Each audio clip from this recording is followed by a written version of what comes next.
Pulitzer Prize winning journalist from the New York Times, and many other places, but that's my hometown paper. So I'm really excited about that, to talk to us about Emanuel. And I was looking at Kevin's very voluminous biography. And so this is just a couple of things. He's a veteran correspondent and writer for the New York Times. I already said that. So, and that's the nation's paper, says the proud New Yorker. He's written about international affairs for 30 years, and he's shared in 3 Pulitzer Prizes. And I actually did research that Bob Woodward only is 2, and Carl Bernstein is only 1. Wow. So Kevin was part of 3. Yeah. So that's more than Woodward and Bernstein, or them combined, to equal Kevin Sack. And let's just hope they have a fraction of their book sales at some point. Just, it might be a little bit Yeah. different, but I was, and it's true because I looked it up on Google, so it must be true. His 3rd Pulitzer, which I thought was interesting, was How Race is Lived in America, about an integrated Pentecostal church in the Atlanta area. And I thought that was, interesting for what we're doing now. Kevin is a native of Jacksonville, and he's a graduate of Duke, which, Mary, I believe, is a United Methodist institution. That's right. And he has been writing the 200-year history of Mother Emanuel African Methodist Episcopal Church. And I got to know Kevin. I've been, after the tragedy, the assassinations, the murders, I was participating. I got a lot of interviews because of my family's relationship with the church and my friendship with Clemente Pinckney. And Kevin is my favorite. He's my favorite author. I love when he calls. We just kind of hit it off. So without further ado, Kevin's book. Oh, and the book is coming out soon. And it's a penguin. Well, so it's not soon, but maybe soon as you can identify. You can define, he'll define what soon is. And it's a penguin book, because I remember growing up, I had penguin books. So I was very impressed that it was a penguin. I don't know. Brown. That's like Jane Austen is penguins. So, I mean, that's pretty cool company. So without further ado, Kevin Sack. Thank you, Kay. I sure appreciate that. It's so great to be with all of you here tonight. It's a real privilege at any point to talk to a group like yours, but especially here at the onset of Black History Month. And it's a great treat for me, among other reasons, because I can promise you this is by far the most interaction I've had with other human beings in about 6 months. So it should be an invigorating evening for me. I also get to see had the privilege of getting to see my daughter's picture at the bottom of the screen. She's not going to let us see what's actually going on at her apartment in New York, but her photograph is down there. Hi, Laura. Oh, there you are. I guilted her into it, shamed her. Anyway, I've had such a good time getting to know Kay. I assume most of you know a bit about her relationship to Mother Emanuel. She comes from quite an AME family. If you're not familiar, her great grandfather, and she'll correct me if I'm wrong, was L. Ruffin Nichols, who actually was the pastor who built the current edifice. It was finished in about 1891 or 92. The building had been destroyed. I guess actually a second iteration of the building, which had been constructed beginning right after the Civil War, had been destroyed by the Great Charleston earthquake of 1886. And it took 5 or 6 years to raise the money and do the engineering and the planning to get the building rebuilt. Reverend Nichols was very instrumental in making that happen.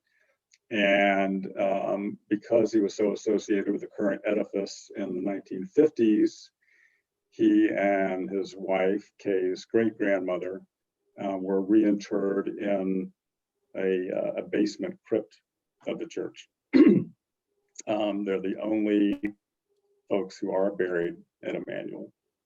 And I got very familiar with the crypt before I got familiar with K, because it's I actually have written a section about this in the book, but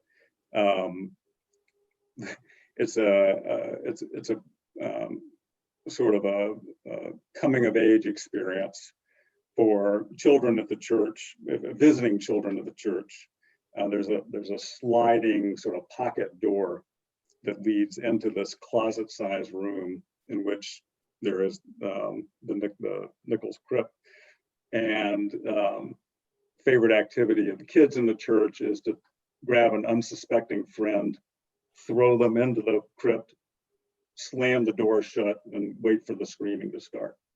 So they haven't really rested in peace, I don't think, the last 20 or so years.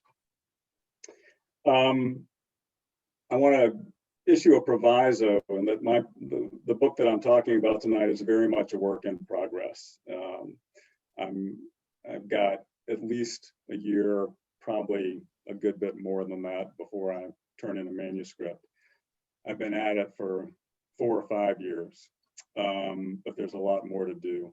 And so, you know, most people have to actually write a book to come and talk to a group like yours. I'm midway through mine, but that does mean that it is very much a work in progress, and I don't have every detail mastered, and I'm still learning a lot and expect to learn a lot.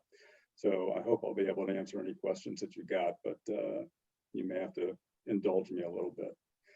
So I came to this because, like many of you, I'm sure I was at home on the night of June 17th, 2015. I was watching CNN when the first report came across about a shooting at a church in Charleston.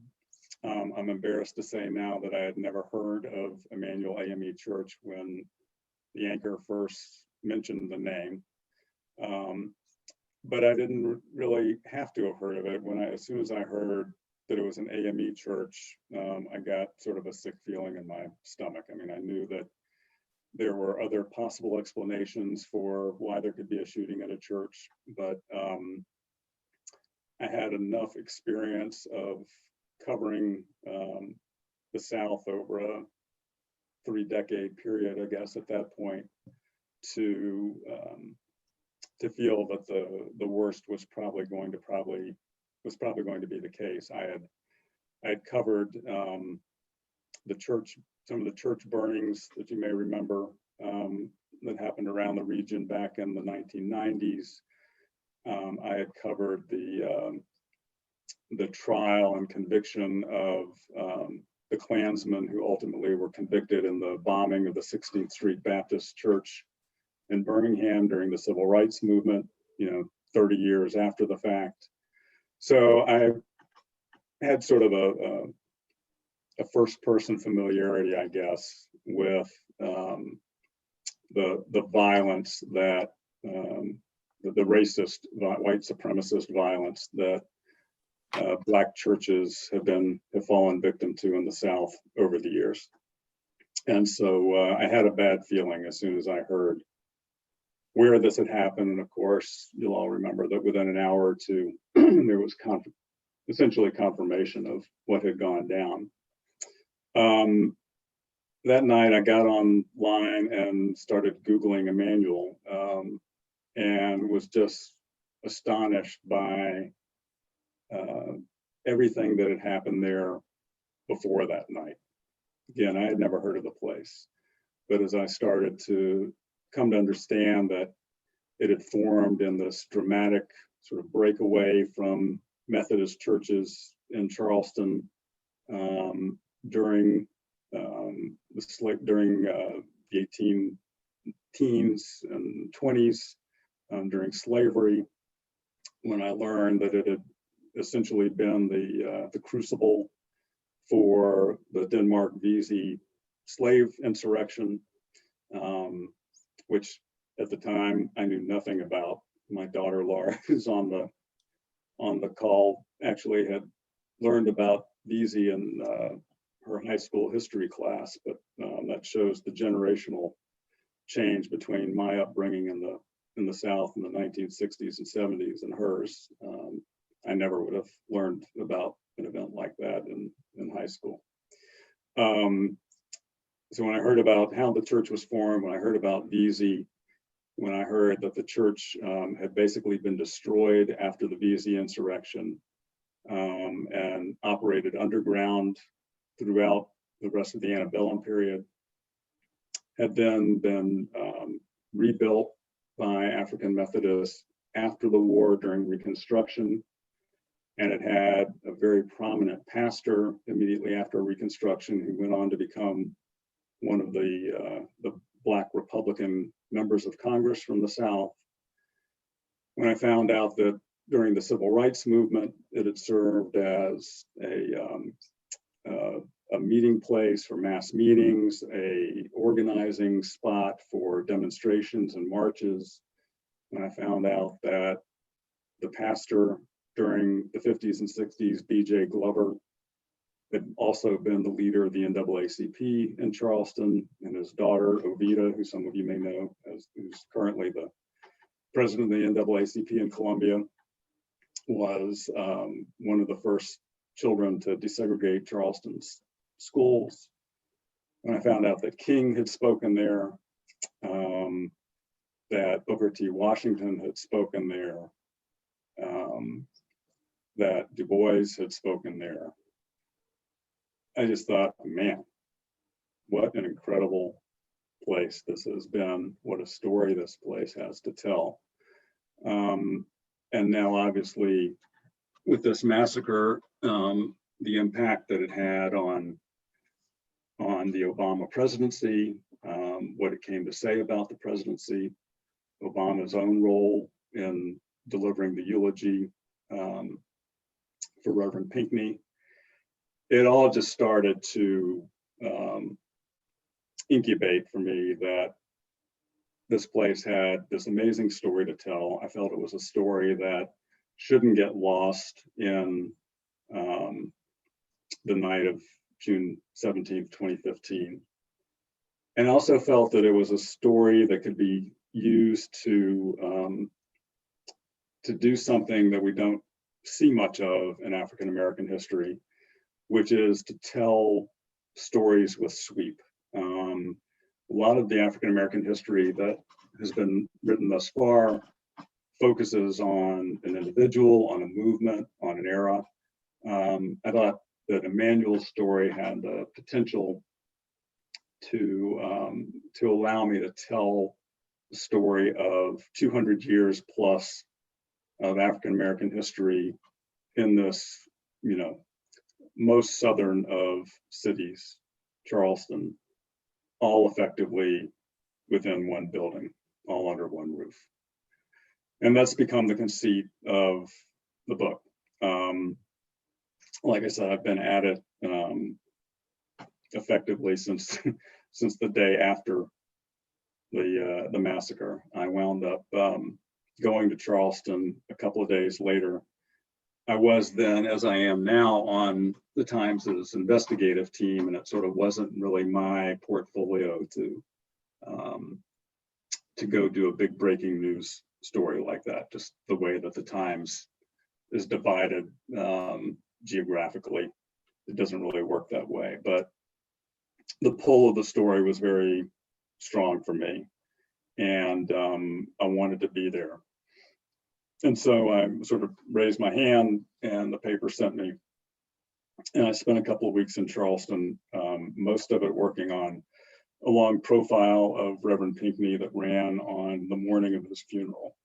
And then I covered the service itself, which was an incredible privilege, one of those moments where you really do realize that you're witnessing history in real time as it's happening. Truly an unforgettable scene and vibe in that room.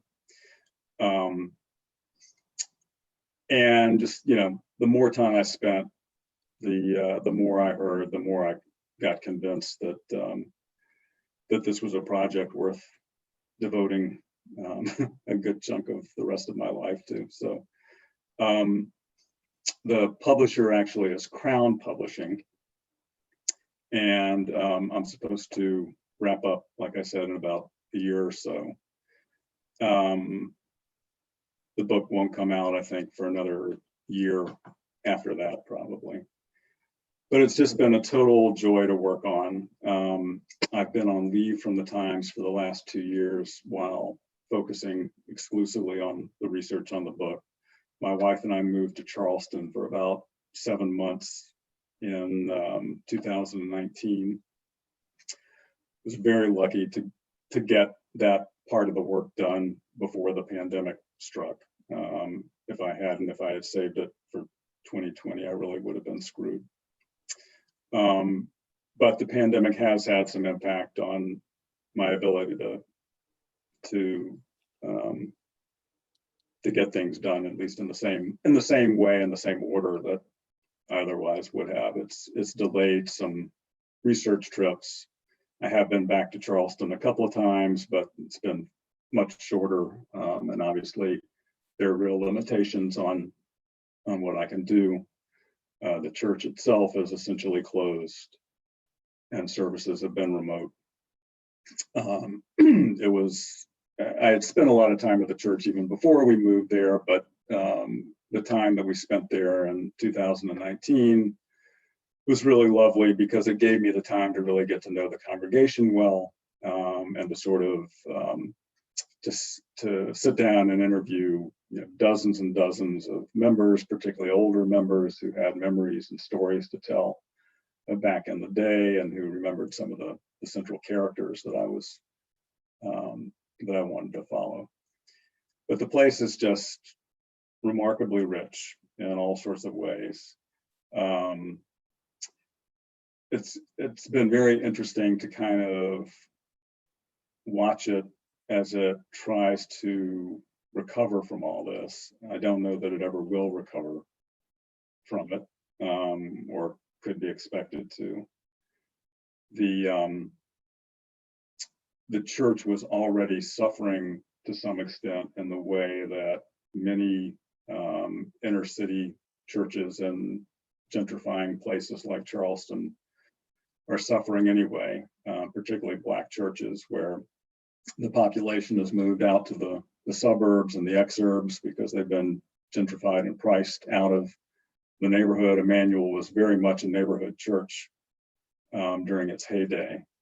And now almost nobody walks to church. In fact, can't remember if I told you this, Kay, but one of my favorite anecdotes about the place is that really the only folks that I know of that still walk to church, are able to walk to church, are a white couple who joined after the massacre. They moved down from Massachusetts. They're very well-intended people, but they're sort of the only folks who can afford to live anywhere nearby. They live in a condo in Ansonboro, and everyone else lives in West Ashley or North Charleston. And it's tough to get in, particularly for older folks. So they were having a tough time. The membership was dwindling. The church was and is in terrible disrepair physically. And there are fundraising campaigns going on now two separate campaigns going on. One to try to take care of the engineering and physical issues with the church. Another one to build a memorial to the Emanuel 9. Both campaigns are struggling a bit. And in terms of just sort of the life of the church, like I said, it's hard to think that it can ever quite be the same. There are times when I think folks are in there and are able to lose themselves in the service and in the music and in the preaching, and have at least a momentary return to what it used to be like for them. But all they need to do is think about what happened one floor beneath their feet, and that tends to tends to vanish in a hurry, I think. It's tough. The church is still filled with, family members of victims. There are certainly people who haven't been able to bring themselves to go back. There have been, sort of ugly political issues within the church in the aftermath, some of them directly related to the shootings, some of them not. And that's caused tensions. It's been a tough environment, very tough place to be a pastor. And but the digging into the history has been extremely rewarding, and it certainly has given me what I hope my readers eventually will get out of it, which is a feeling for the connectedness of different eras and different events and different leaders in the course of African American history. And that's really the goal, is to try to string it all together in a continuum and a line that makes sense, and that helps people understand how we moved from one place to where we are today. And I guess with that, I'm happy to take any questions.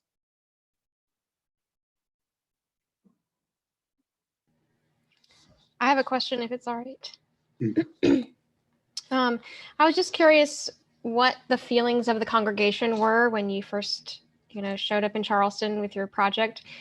Were there any mixed feelings, about maybe like, why is it now that we've had a huge tragedy here that people want to research this church that has so much other history? Right. Can you talk a little bit about that? Sure. I think it's a good question. I've generally been welcomed with open arms. The congregation has been terrific. The pastor has been wonderful. I've had the real advantage of spending time and taking time, and talking to lots of people one-on-one, and trying to give them the kind of explanation for what I'm doing that I've just given you guys, and hoping that they, will see the sincerity and will see the big picture of what I'm trying to do. And I think most have. Needless to say, it's a wounded church. It's has every right to be a suspicious church. It particularly has a right to be a church that would be suspicious of someone that looks like me. If someone that looked sort of like me walked into the place and, blew away 9 of their loved ones and family members and longtime friends. And, I went into it, I think, with a pretty realistic understanding of what I might face in that way. The project that Kay mentioned in introducing me was sort of a great training ground, and I'll come back to the rest of your question in a sec, but I do think this is sort of pertinent. In the year 2000, the Times did a project called How Races Lived in America. And the notion behind it was to send reporters out for long periods of time to do intensive narrative reporting on actual interracial, interethnic relationships in different sectors of American society, to sort of use that method to try to gauge where we were racially at the turn of the millennium, as opposed to looking at statistical measures or policy disputes and debates and things like that. And I'll save you the long backstory, but I knew instantly that when I was asked to be involved in the project, that what I wanted to do was to find an integrated Pentecostal church and spend the year there. And that's what I did. It was a church in the Atlanta suburbs. Totally fascinating experience. I went into it with the incorrect preconceived notion that the story I would come out with would be that these folks would all be sitting next to each other in the pews on Sunday mornings, but they would then go back to their segregated neighborhoods, their segregated jobs, their segregated social lives, and would never see each other the other 6 days of the week. And I wound up being totally wrong about that. They were all up in each other's lives all the time, and it was the integration was totally real. But the story wound up being that despite that sort of incredible level of integration, race still raised its head in almost every aspect of the church. The length of the service, the type, the style of the music, who was cast in the Christmas pageant, in which parts, the leadership of the church, et cetera, et cetera, et cetera. But anyway, I basically spent 9 months at the place, every Sunday, every Wednesday night, retreats, people's houses, you name it.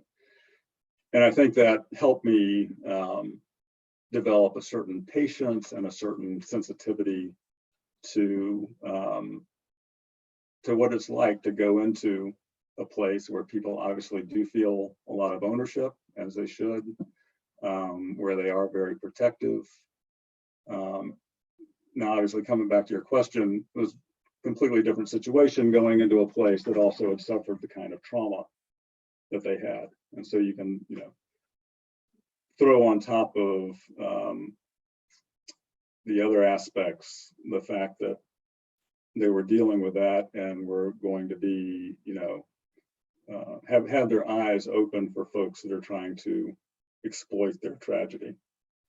And so it was incumbent on me, I think, to take the time to convince them that that was not what I was about. That this was not going to be a quick hit. I was in it for the long term. I think it certainly was convincing to some people that I was taking an unpaid leave from my job with the New York Times for a year or two to devote to this. And but the main thing is just time. It's just being present. I went to, I go to church every Sunday, interviewed folks, several times a week. Word would circulate between them that, yeah, this guy's okay. You can talk to him. He seems all right. And eventually, it would come together. But I found very little resistance. Now, I don't know what, what's said behind my back. Kay will have to tell me that. But as far as I can tell, folks have been very open to it. And I think they appreciate, as I just said, that what the book is really about is the 200 years leading up to the night of the tragedy. A lot of my, part of my mission was to try to figure out and to give readers a sense for what enabled those 5 family members to get up at Dylan Roof's bond hearing and issue the expressions of forgiveness that they did 2 days after their family members had been killed. And to do that, I decided required going back and looking at both the historical and theological origins of their faith. And that's what I've done. I literally start with the Wesleys and start moving forward. Long answer, sorry. No, thank you. That was very thorough. And I hope that when the book's done, you'll come back and give us an update. I'd love to. I have a question, Kevin. This is Holly Emore.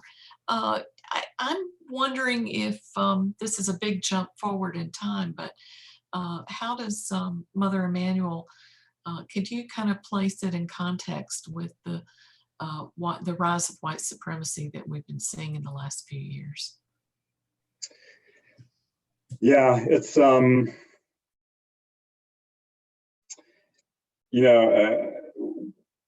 when an event as shocking as what happened at Emanuel happens, you want to think that that there's going to be some sort of change that results from it, right? That it's going to bring an awareness of the problem that that leads to some sort of control of it. And obviously, we've seen the opposite.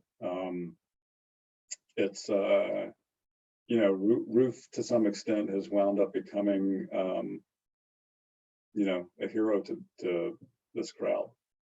Among the more disgusting things that I've read in the last couple of years was a report by, I think it was the Southern Poverty Law Center, about new white supremacist symbols and emblems.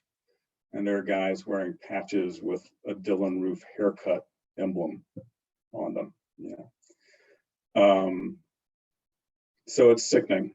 And I think there is something of a direct line. I mean, I think we've seen from the events of, you know, the last month or two, the role that the web plays, indoctrination on the web, which was certainly the case with Ruth.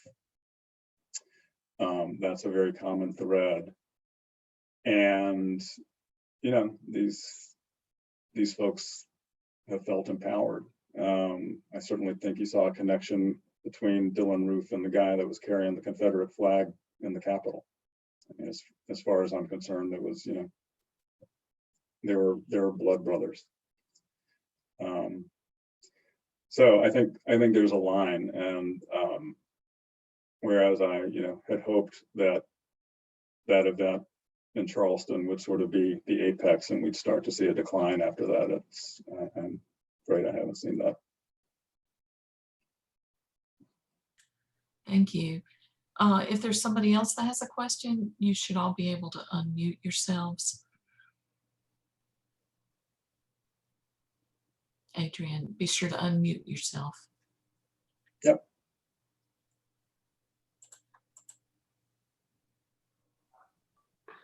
Thanks, Holly. Kevin, thanks for being with us this evening. Absolutely wonderful. I look forward to reading your work. Thank you. I wonder if you could speak to whether you have a particular target audience in mind as you write this book, and how much that has shaped the way that you're researching and writing. It's a really good question, and obviously, you know, publishers ask the same question when you're putting together a proposal for a book like this. You know, I think I don't have a single target. I think there are lots of targets. I don't necessarily think that it's going to be a book for everybody.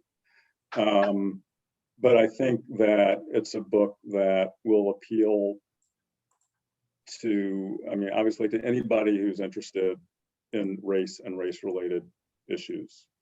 I think it obviously has particular appeal to African-American readers. But I also think it's got appeal to people who like to read about faith and the church. I would hope to think that it gets read by Methodists, white and black alike. I want to think that it'll have some readership by students, because it certainly will be written in a way that, you know, if a professor chose to, he could use it as a way to, again, to survey African-American history over a lengthy period of time. Folks who are interested in Southern history. And I expect every resident of South Carolina to buy a copy. So.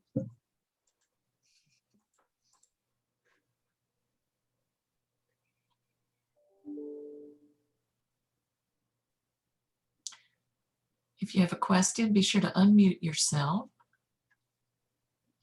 I know you guys have questions. Mary.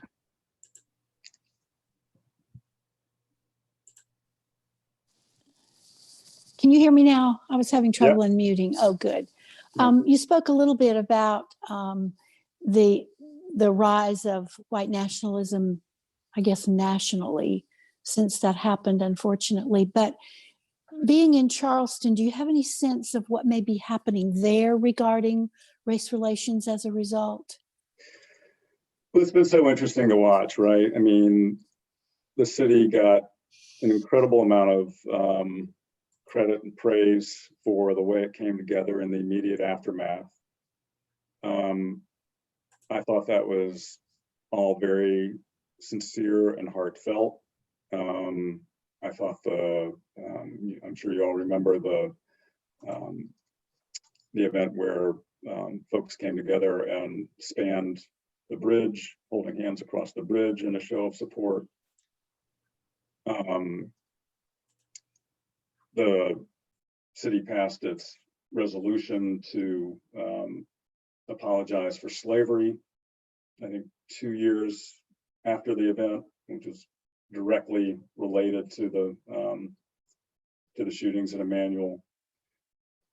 Didn't pass unanimously, which is one way to answer your question. I think it was, I can't remember if it was 5-2 or 5-3, something like that. I think you know, overall, I think there was a real prod of the city's racial consciousness. And I think it's persisted in ways both significant and small. And an example of a significant way is, you know, the city police department did basically a racism audit that I think was pretty rigorous and came up with various criticisms of the way the department had done its job over the past decade or so. Small ways, when my wife and I were in Charleston, we went to a book study every Tuesday at Grace Cathedral, the Episcopal church in Charleston, which sits right next to an AME church, Mount Zion, led by Kylon Middleton, who's one of Clemente Pinckney's friends. And the two congregations together had started a book study after the Emanuel tragedy, focusing on race. So they read a book about race every week or two, come in and discuss it. And the thing is packed. I mean, they need a larger room. There must be 50 or 60 folks every single Tuesday at 5:30, which I think is kind of remarkable. That stuff wouldn't have happened without this. But, you know, you talk to activists in town, and obviously they feel that those are primarily superficial things, that there still hasn't been the kind of focus and emphasis on institutional fundamental inequities, whether it's in education, policing, housing, healthcare. You know, we all know what the issues are and what the gaps, how large the gaps remain. And so I think there's a real concern that, as has happened in the past, whether it's in Charleston or elsewhere, that these responses wind up being earnest but not substantial, or at least not substantial enough, and that the place sort of eventually settles back into its old self. Now, what happened last summer was kind of fascinating, I thought, because Charleston didn't go off after the Emanuel tragedy. There certainly was a risk of it, and there was a lot of fear that it could happen. And I know that, you know, because I've talked to Joe Riley, I know that he, among others, had significant concern that there would be rioting, that there would be destruction, that there would be violence. And they were able to keep the lid on, but not last summer. I mean, you all saw the pictures of what happened on King Street, I'm sure. And I thought it was amazing and really interesting that it was the George Floyd incident and the response to it in the streets that finally led to violence there. And I think it was a real eye opener for the city. I know that people have, we're quite shocked by the whole thing. I don't think I'll ever forget the picture I saw, I think in the Post and Courier, of a restaurant on King Street with white linen on the tablecloth, the meal still on the table, and shattered glass all over the table. So, it was not a Charlestonian kind of night. And I think that signifies a shift and a breaking point of some kind, obviously not just in Charleston, but elsewhere, that folks have had it. And they've obviously particularly had it with police brutality and racial police violence. But again, you'd had Michael Scott, Walter Scott, excuse me. I was thinking Michael Slager, the cop, just a month or two before Emanuel happened, and still there was no violence in the streets.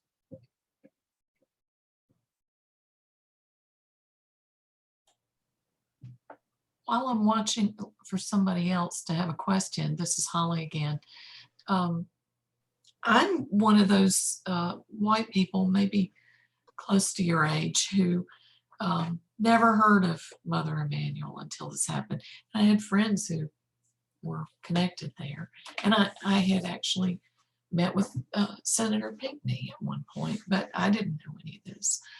And I'm just increasingly disturbed to find out how ignorant I am of Black history. And I know that so many people have done so much, like getting us to hold Black History Month for years now.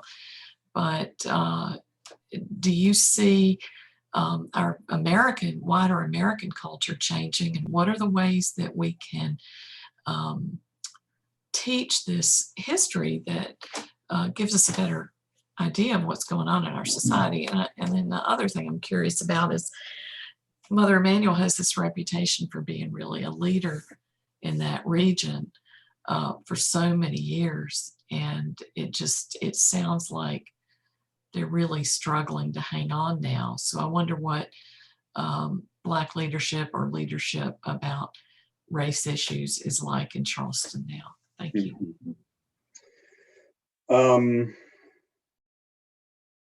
I'll start with the second.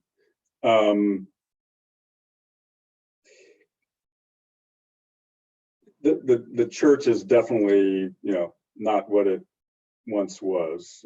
There's no argument with that. I think it still has strong leadership, and I think there's still very strong AME leadership and Black church leadership generally in Charleston. There's still a real intersection there between the Black churches and the NAACP. It was kind of interesting to me with the Black Lives Matter demonstrations over the summer, that, and Emanuel is a good example of this, the church was, and when I say the church, I'm really talking about the pastor, particularly given that this all happened during a pandemic. It's sort of hard to identify, the church other than the pastor because everybody's at home. But certainly the pastor at Emanuel, Reverend Manning, was very supportive of the demonstrations, was out in the streets with folks on a regular basis, and would file videos to FaceTime and post them on other places about what he was seeing in the streets, and also urging calm in the streets. But he and I talked about it. He would certainly agree that he was not, Emanuel was not, the Black church more broadly was not leading in those efforts, right? I mean, this was a youth-led and BLM organizationally led set of events. It was a new generation of leadership. I think the Black church finds that exciting and encouraging. And I think they're hopeful that there are going to be ways to sort of sync up with that, and where both gains energy from each gains energy from the other. There are other examples in Charleston. Kylon Middleton, who I mentioned, who's the pastor at Mount Zion AME, and who co-leads this book study that I mentioned, just got elected to the county council in Charleston. Continuation of Clemente Pinckney's belief that work in politics and work from the pulpit complement each other. When you see a national story about race in Charleston, it's almost undoubtedly going to have a quote from Joe Darby in it, who's a former NAACP leader and a former AME presiding elder. Nelson Rivers, who's another civil rights longtime leader in Charleston, comes out of the Black Baptist Church. So I think it's still, I think there still is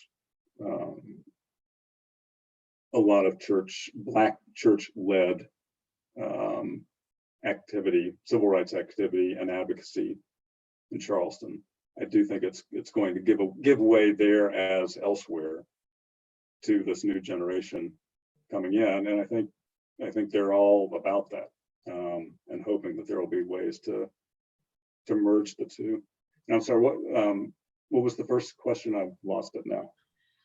It was about, I've just become painfully aware in the past few years of how ignorant I am. Yeah. Right. How do we help other people like me?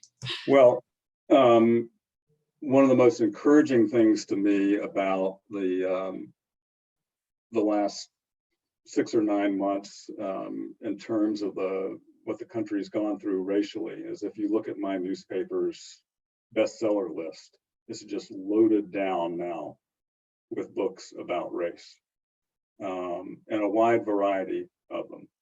So, you know, what happened last year really struck a nerve with folks, and I think did send a lot of people searching to learn more and to try to understand better. But all, you know, I mean, you sort of answered the questions yourself. I mean, you know, it's all about reading and talking. I think this interchurch book study in Charleston is, you know, should be a national model. I'd love to see stuff like that happening everywhere. I hope they're all going to read my book someday if it ever comes out. But you know, and there's a lot of educational material out there now. I mean, you just have to go looking for it. But there are great reading lists on Black history, and it's just a matter of and there's great television production on Black history. You know, if you haven't done things like looked at Henry Louis Gates's series on Reconstruction on PBS, go find it. It's fantastic. But one of the real joys for me, and you know, even though Holly, I you know spent the better part of a career writing about race in the South and getting to know a lot of the players in a first-person way, I still felt there were just enormous gaps in my understanding and my knowledge, and that's what's made the last couple of years of research so rewarding, is to really, you know, get a chance to dig deep into some of this stuff, and to hold the records in your hand, and to really examine what the documents tell you. And I've done a ton of reading. The most heartening thing I've heard you say tonight is that your daughter studied this stuff. Yeah. That blows me away. Laura, you want to talk about it? Oh, I'm sorry. Laura, you want Laura to talk about? You want to talk about how you heard about Denmark Vesey?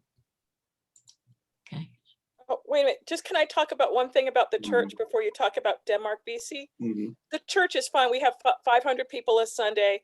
We just have, because of the, as Kevin alluded to, it's a historic church. It's on Calhoun, 110 Calhoun Street in downtown Charleston. So if you breathe on a wall in the church, you need the approval of the historic commission to do that, to do anything. So the church had a lot of deferred maintenance. We have about 500 people a Sunday. To fix the organ is $300,000 because it's one of those huge pipe organs. But I don't want to give the impression that the church is just hanging on. The church is fine. The church has good bones. We just have a lot of expenses to pay because of there's a termite problem. For obvious reason, the massacre was really unexpected to have 1,300 people in church every Sunday going up at that. The elevator had just been built, up and down the stairs. So there's just a lot of movement in the church. But the church Reverend Manning has done a great job. And before we go to Laura, just one more thing. I was very proud when Holly, Kevin, last month, Holly did a history of interfaith in South Carolina, and Holly was presenting all these pictures from past events that the Interfaith Partnership has had, and I was very proud.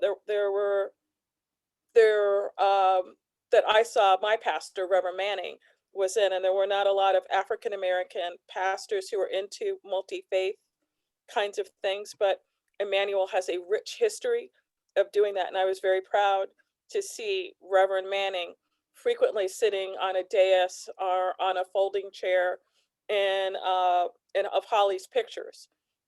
And I don't know if you knew him or knew that, but I just want to say that, yeah, the church is, 500 people a Sunday.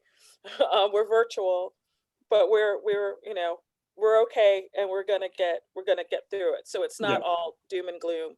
No, it's and part of a connection and stuff. So no, and I apologize if I gave that impression. It's certainly not all doom and gloom. I mean, the building itself, the structure itself is magnificent. If you haven't been in it, you ought to make a point of visiting when things open back up. But it's it's a church that already had challenges. There's no question, and now it's got more challenges because on top of the physical needs and the declining membership, you've got a wounded congregation that needs to repair in a situation that is almost unthinkably impossible to recover from.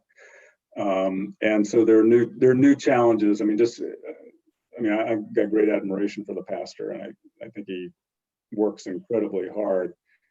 I think his job is almost an impossible one because on top of all the other stuff that the pastor of an historic established congregation has to deal with, he now has media requests all the time. I mean, just because he's the pastor of Emanuel, whether the issue is specifically about Emanuel or something related, like say gun violence or racial violence or protest or something, or white supremacy or something like that, he gets calls.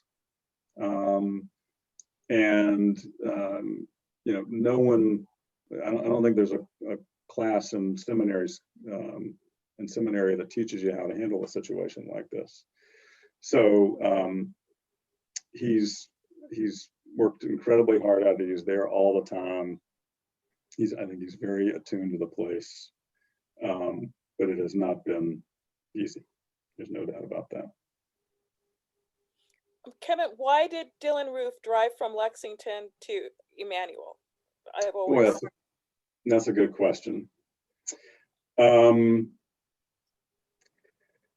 So he had a list of churches that he had jotted down on a sheet of paper that the cops found.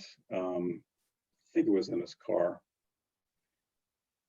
8, 9, 10 of them. Almost all were Black churches, but not all were Black churches.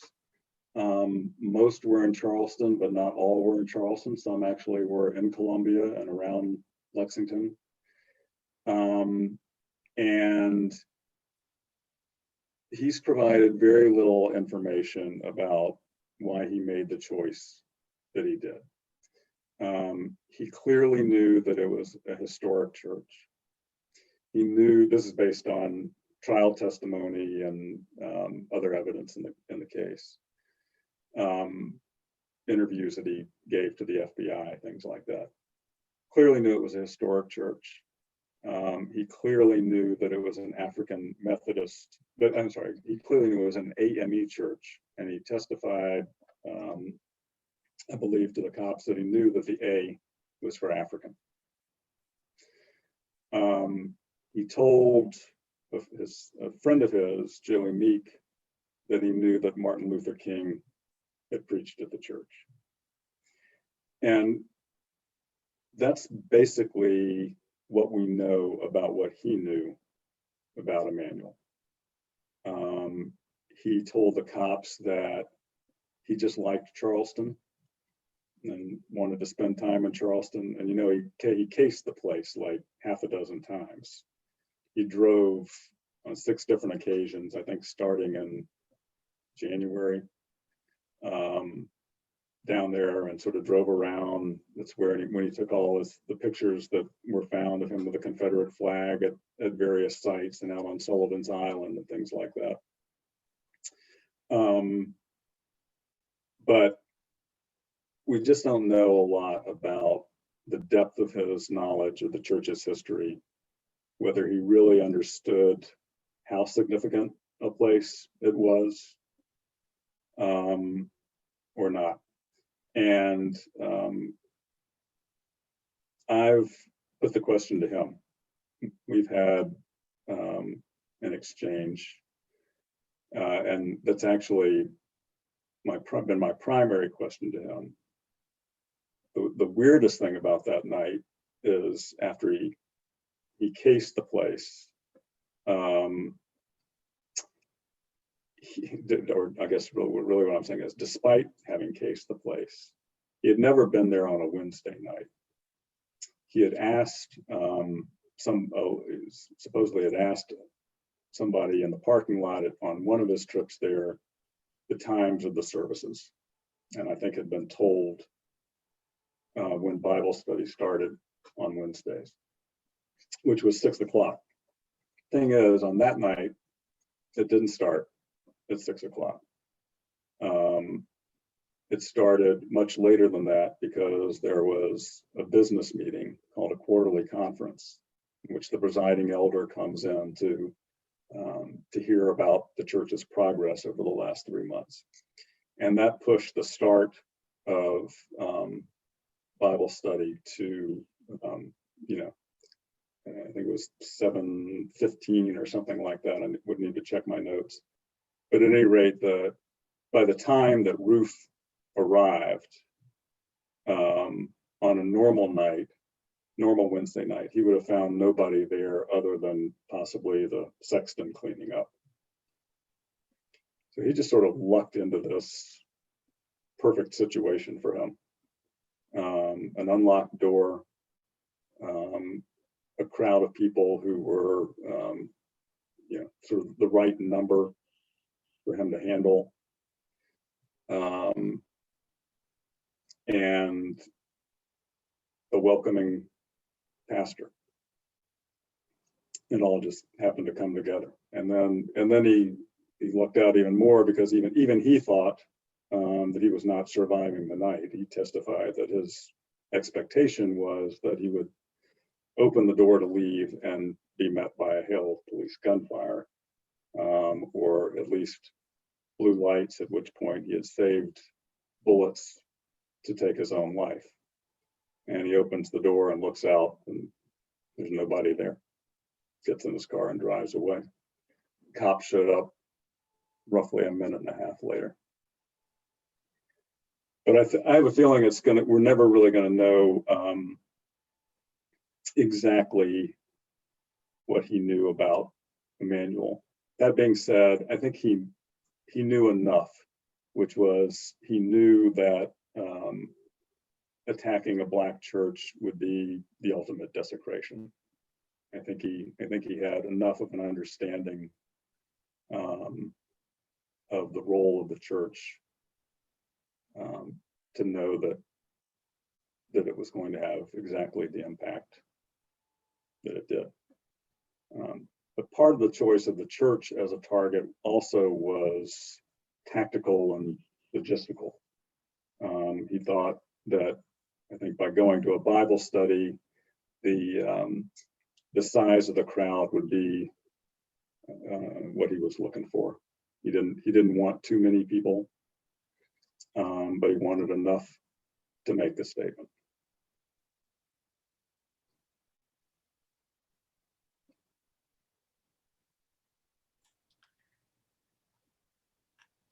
It's hard not to just weep listening to this. But I do want to bring us back to a reminder that Laura is unmuted. And Tell us about Denmark, Vesey, baby.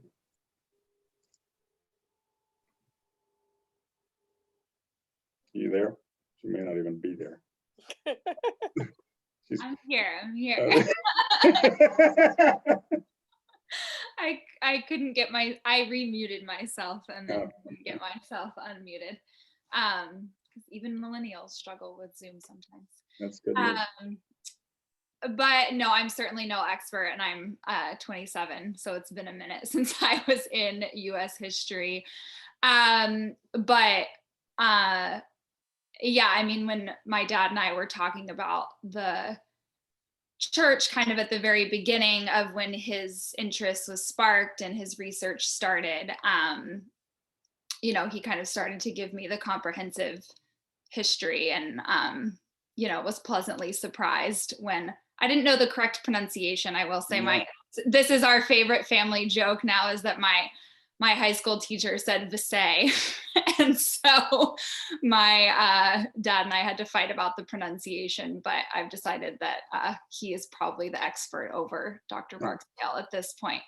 But yeah, I mean, the only thing I'll say is that I think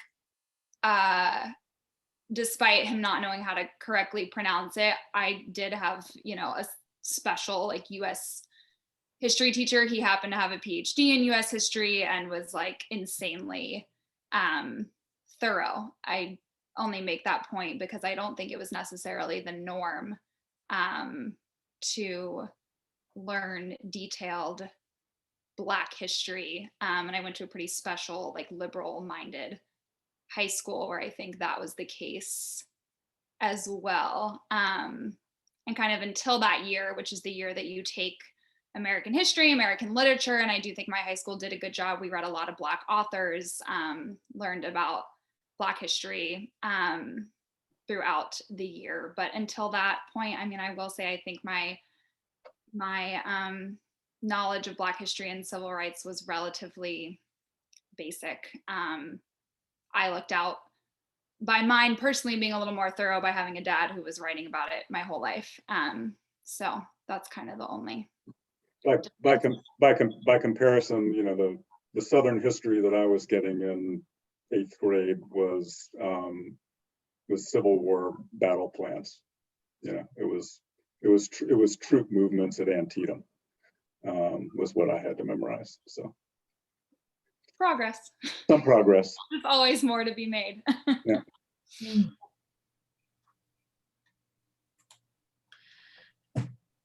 Guys, I'm happy to talk about anything that you want, including the Times and journalism. If you got questions about something other than Emanuel, that's fine. It's like Rick has had something on his mind for a while.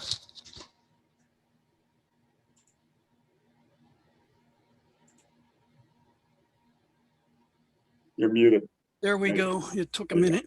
I needed some help from the controller. I am very interested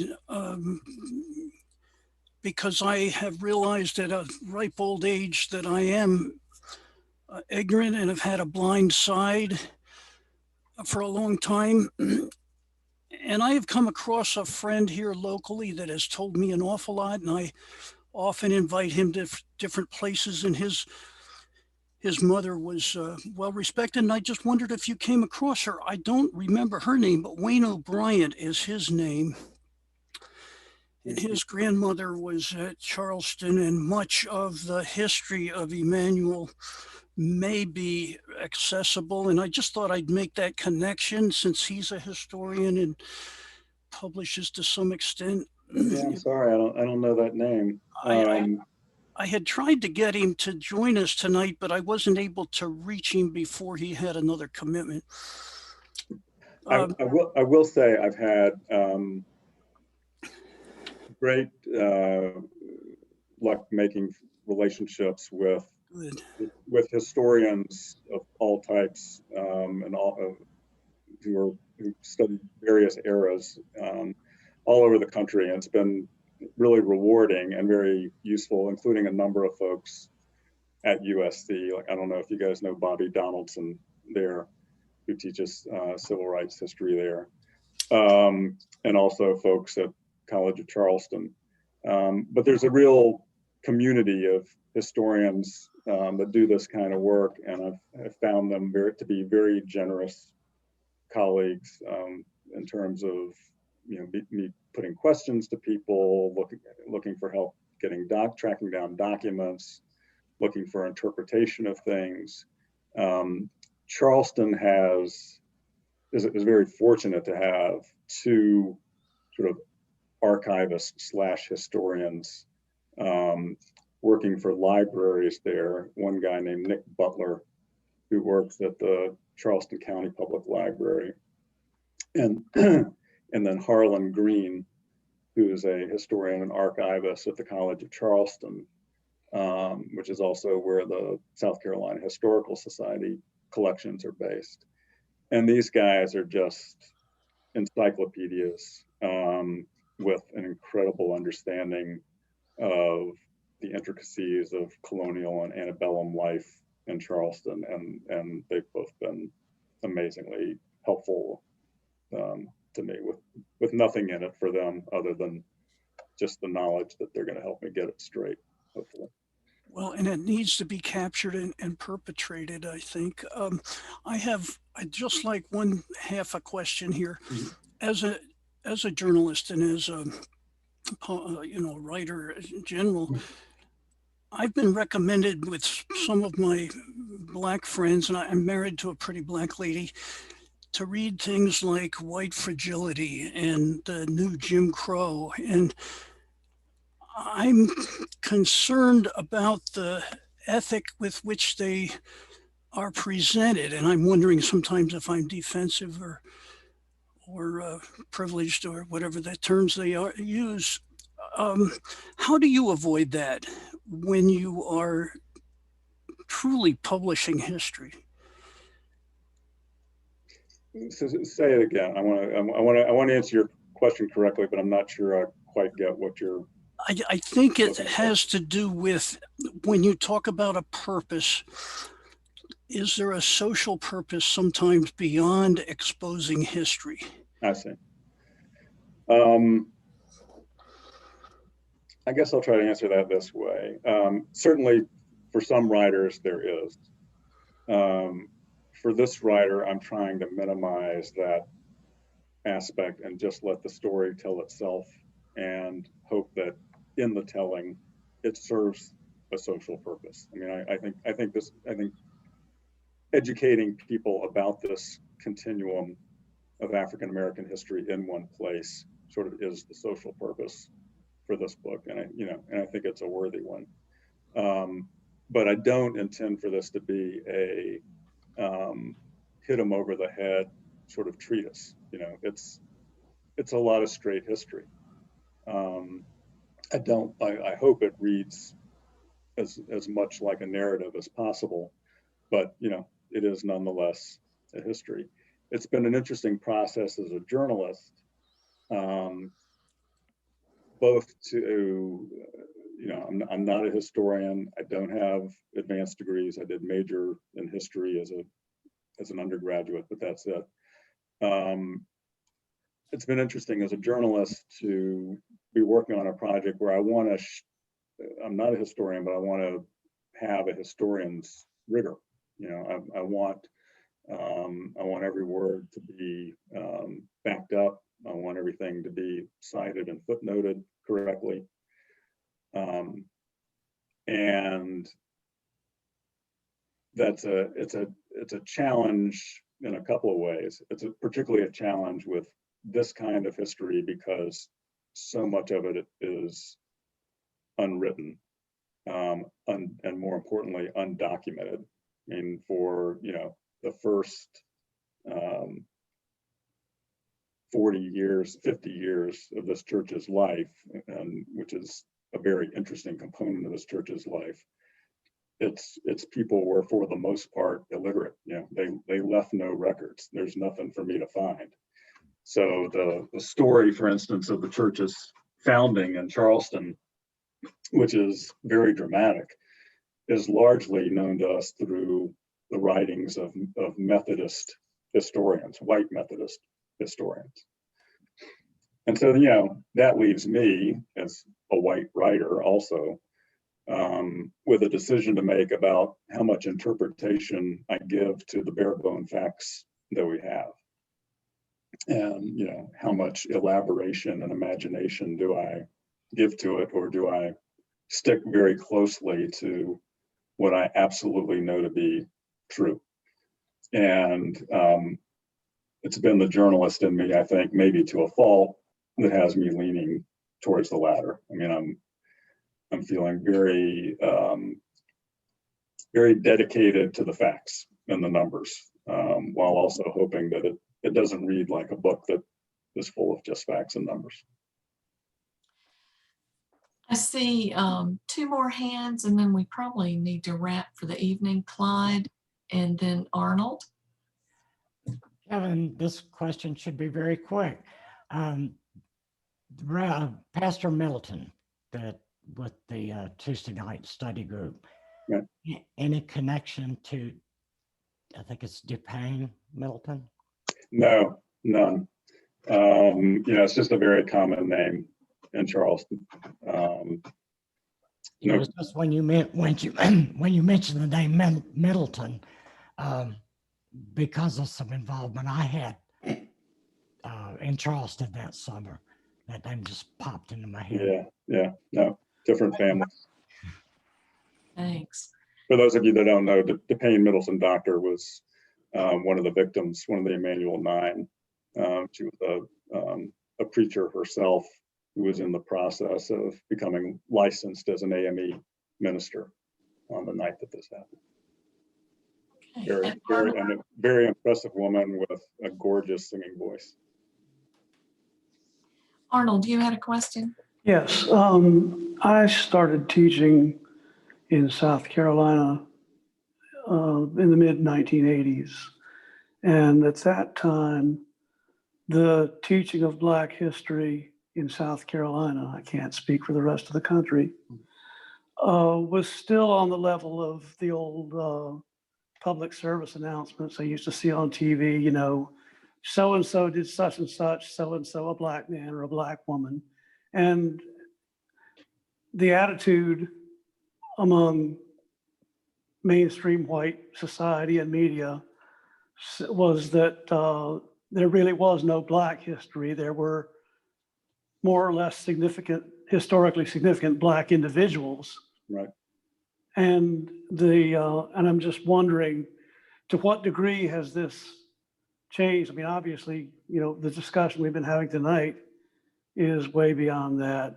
But maybe you and Laura both can comment, since she has more recent experience with the education on Black history. Yeah, I don't know what it's like in the schools in South Carolina now. I'm assuming that there's been some headway and probably not enough headway.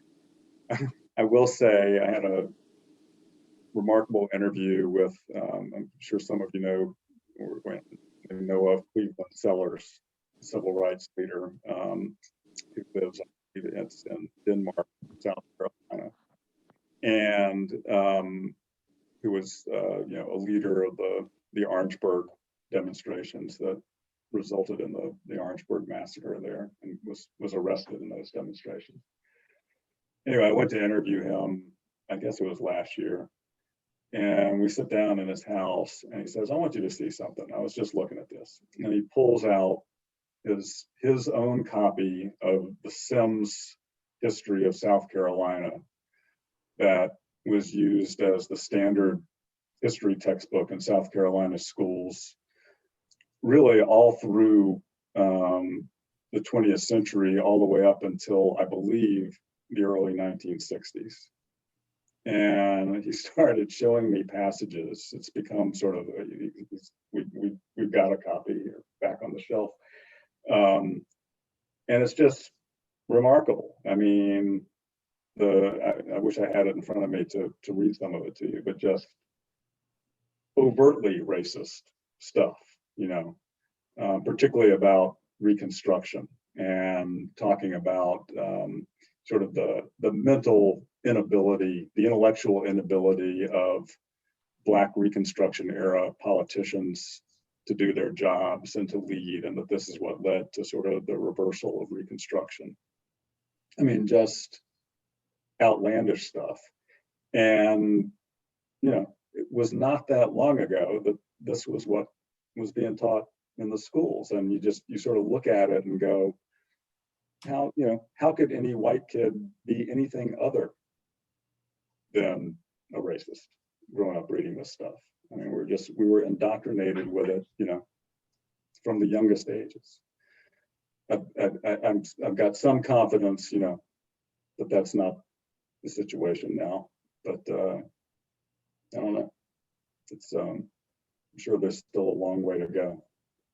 We've seen it, in a very stark way in this past year in this debate during the Trump end of the Trump years over the 1619 project that my paper published. I don't know if you guys are familiar with that, but it was this lengthy magazine issue that essentially argued that, the start date for American history is 1619, when enslaved Africans first arrived on American shores.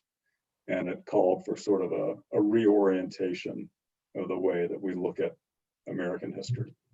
And it immediately sort of won rave reviews, particularly from progressives, obviously, and a lot of American historians. And then almost as quickly, this wave of blowback from conservatives, from Republicans.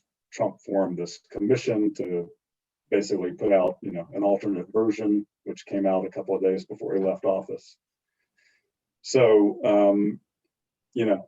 we'll be having this fight over what our history is and what pieces of it should be told and which pieces of it should be suppressed for a long time, I'm sure. I'd like to ask Kay to, Mary, you have a question? Just a real short one, okay?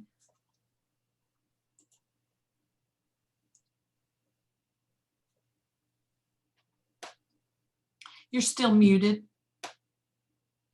Trying to do this. Okay, how about that? Okay. I just wanted to say, I'm retired now, but the last job I had was with a school district here as the coordinator for social studies and running a Teaching American History grant for teachers in a couple of school districts in South Carolina. And I think everybody would be pleased to know the South Carolina social studies standards regarding Black history are pretty good. They're a great improvement over what we had, say, 15 to 20 years ago. And I think everybody would like what's there.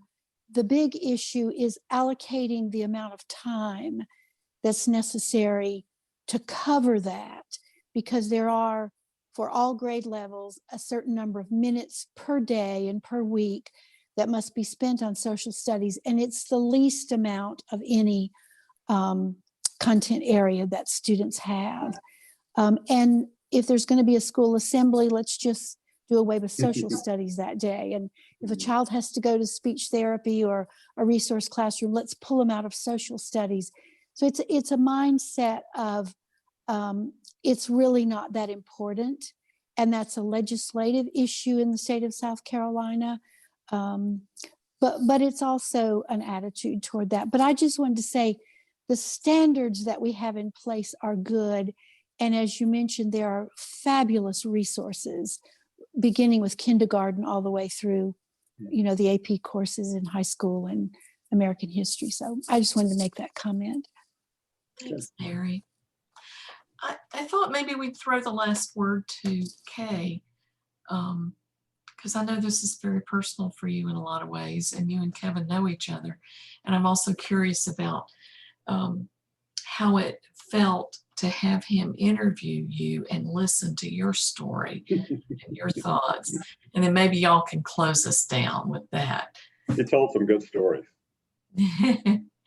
And you'll have to unmute yourself. There you go. I think I'm unmuted. First, I want to thank Kevin so much for giving us this wonderful taste of the book.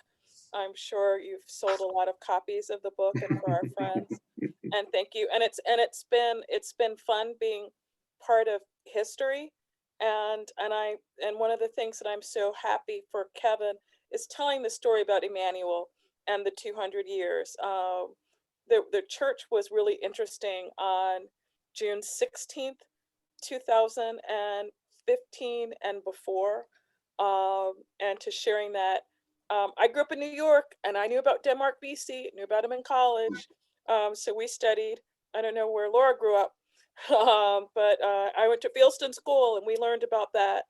My daughter went to Heathwood Hall Episcopal School and we learned about Denmark. She learned about Denmark, BC, or Vesey. But this has been wonderful, and thank you. Yes, it is, it's like a griot. The stories of Emanuel are from an oral tradition, and hearing about it. And thank you for sharing. And this is so grateful for you to come. And Kevin, you're so interesting. And it's been interesting because I'm just like a regular person, but being part of history is fascinating. Why don't you answer the question, Kay, that was asked earlier of how you think it's regarded at the church that this white outsider comes in to write a book about their story. I mean, I don't know that you have a feeling about it beyond your own. I don't know whether you've talked to anyone about it, but even your own issues. Oh, I vetted you. So yeah. I did, it's a private thing. I'm way more comfortable talking about their church than Pinckney. Because he was a private person. If anybody Googles Clemente Pinckney, the third picture is usually a picture of he and I. We were I don't know if all of you know, we were best friends. And the third picture that usually comes up is a picture of us, but that's more personal. The church is like my family history. And so it's wonderful. And one of the things that I like talking to you is that it is about the church and not about personal, the 200 years and personal relationships.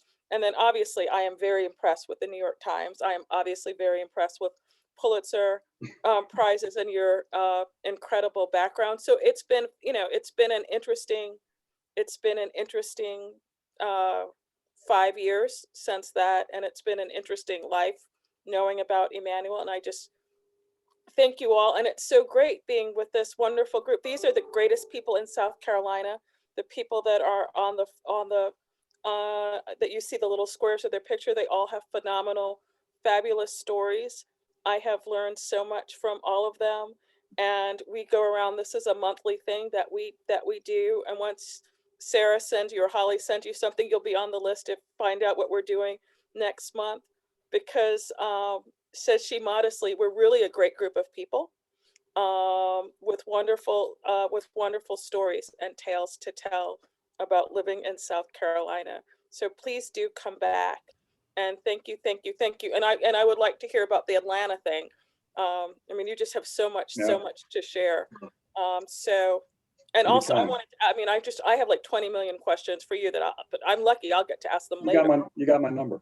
I do have your number because I want to hear about, this is a teaser. I'm curious about how 16th Street Baptist handled things compared to Emanuel when the massacre is in 63 versus 2015. I mean, I just have like tons and tons of questions. I don't have a great sense for that. I mean, obviously, such a totally different era. right? I mean, you know, just communications wise. But that event had remarkable impact in the way that Emanuel stood. And you know, I've been in the basement of both churches where these two awful tragedies happened, and there's just no question that having written about 16th Street informed the way that, you know, I saw and wrote about Emanuel. I mean, you know, it was history repeating itself. Well, thank you so much. And Middleton, if you know, in Somerville is a big plantation. So there are tons of Black Middletons. Right. You know, they're like South Carolina. I'm from New York, where we're not all cousins, but in South Carolina, you all are related. So Kylon and is not related to her because it was a big plantation. So you have all these branches of families. Right. Right. So that's what I was told. So Thanks anyways, for having me, guys. thank you I so enjoyed much. it. Holly, On behalf of the Sarah, Midlands could you do an Interfaith Meetup. advertisement for next month, Holly or Sarah? What are we doing? Yeah, we'll have something out soon, but first Oh. Tuesday, actually, Simran Singh is going to share with us. And yeah, if we were all in person at a restaurant, of course, we wouldn't be able to have you probably, but we'd all be on our feet applauding. So everybody feel free to, yeah. Thank you, everybody. Thank you, Kevin. Thank you, Kevin. Thank you, Kay. Bye, everybody. Have a good night, everybody. Night. Take care.